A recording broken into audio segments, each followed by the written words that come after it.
በዓለማችን ከቀዳሚ ቱጃር ባለሀብቶች ተርታ ስማቸው የሚጠቀሰው ቢሊዮነሩ የማይክሮሶፍት መስራች ቢል ጌት ባለፉት 25 ዓመታት በኢትዮጵያ በርካታ ሰው ተኮር ስራዎችን ባቋቋሙት ጌትስ ፋውንዴሽን በኩል ሰርተዋል። ለዚህም እውቅና የሰጡት ጠቅላይ ሚኒስትር ዶክተር አብይ አህመድ ለቢል ጌትስ ፋውንዴሽን የ25 ዓመታት ዘመን ተሻጋሪ ስራዎች ምስጋና አቅርበዋል። ጠቅላይ ሚኒስትሩ በንግግራቸው ቢል ጌትስ ከቴክኖሎጂ ፈርቀዳጅነቱ ባለፈ የዓለምን ጉዞ በአዲስ መልክ የቀየረ ሲሉ አወድሰውታል።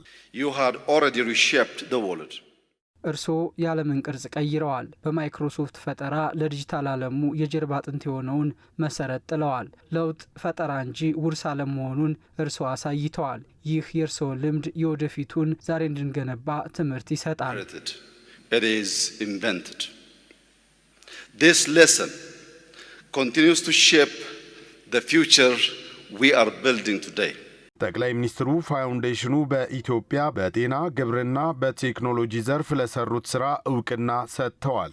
Over the past 2.5 decades, this partnership has been a quiet force.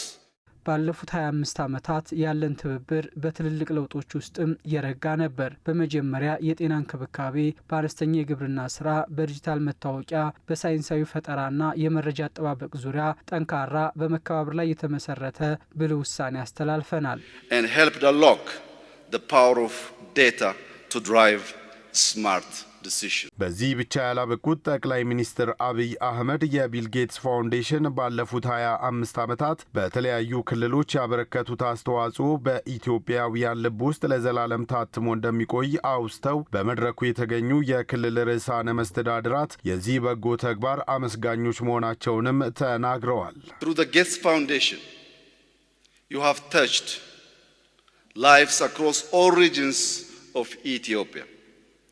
The presence of all regional presidents here tonight.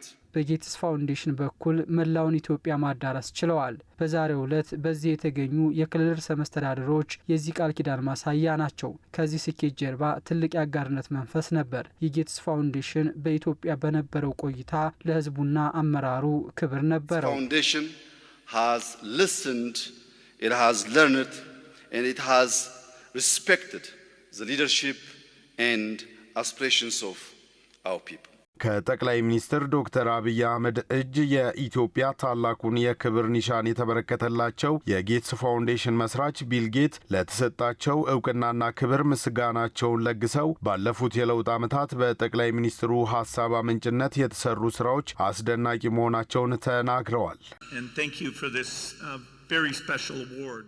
ስለሰጣችሁኝ ትልቅ ክብርና ሽልማት አመሰግናለሁ።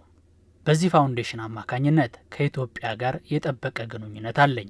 በርካታ ስራዎችን አብረን ሰርተናል።